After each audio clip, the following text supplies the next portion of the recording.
If you walk through Tokyo today, you will find neon-lit skyscrapers standing right next to silent, centuries-old shrines. It is a place where bullet trains rush past ancient gardens. But long before the concrete and steel, this was a collection of remote, scattered islands. More than 2 millennia ago, survival meant scratching out a living in rugged, heavily forested mountains, where life was hard and villages were entirely isolated from one another. To make sense of this wild landscape, the early villagers developed a deep reverence for nature. They believed spirits, known as kami, lived in the rivers, the trees, and the looming peaks like Mount Fuji. Fast forward to today, and that isolated farming society is one of the wealthiest, most influential nations on Earth. That kind of leap doesn't happen by chance.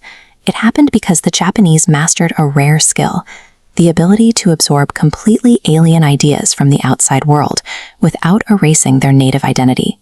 To understand how a country can completely reinvent itself while leaving its cultural soul intact, we have to look closely at 3 distinct cycles of adaptation in Japan's history.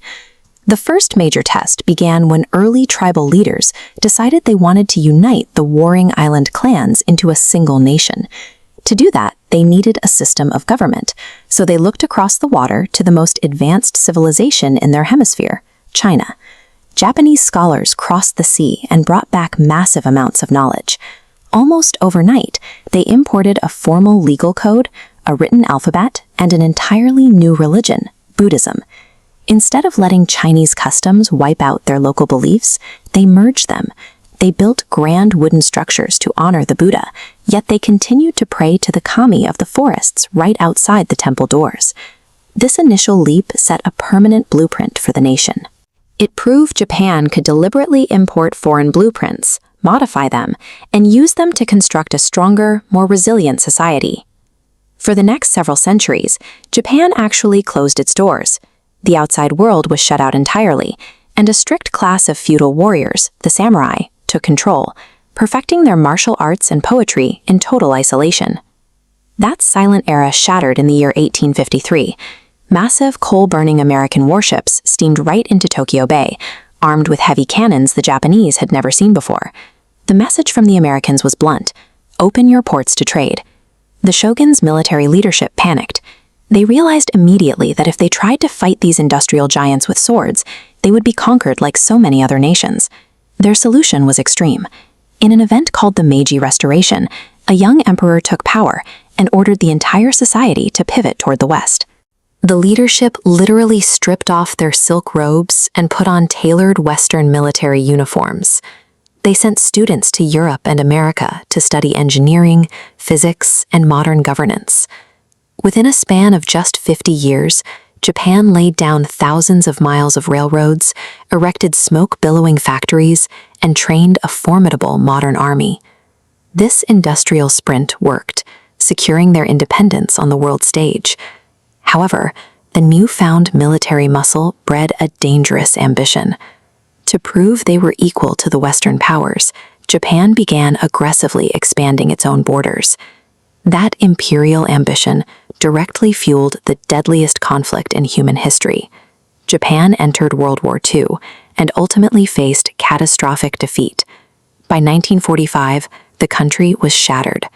Relentless bombing campaigns had reduced major cities to vast plains of rubble and ash.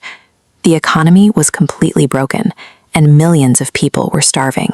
With their military dismantled and their cities in ruins, the people had to rebuild from zero. They mobilized with a shared sense of duty, working grueling hours in makeshift shops and emerging factories to restart production. This immense collective effort redirected the same stoic discipline once held by the samurai toward a new industrial purpose.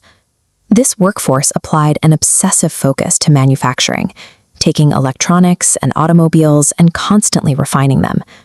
Through immense dedication to quality and technological innovation, they sparked an economic miracle, dominating global markets in a matter of decades. Rising from complete physical ruin to become an industrial superpower proves a powerful point. Absolute destruction does not guarantee the end of a story, so long as a society remains willing to adapt. From scattered fishing villages to an undisputed global powerhouse, the story of Japan shows us that honoring your past and embracing the future can happen at the exact same time. This repeated process, observing a foreign system, importing its best parts, and practicing until they are mastered, is how Japan transformed itself. It is the exact same mental framework required to master any complex new skill, whether that's engineering a new industry, or, for you, learning a new language. Adapting to something new is exhausting, and there are days when the progress feels slow. But every lesson you absorb and every new concept you master is actively building a more capable, connected version of yourself. Thank you for spending your time with me today. I would love to hear from you.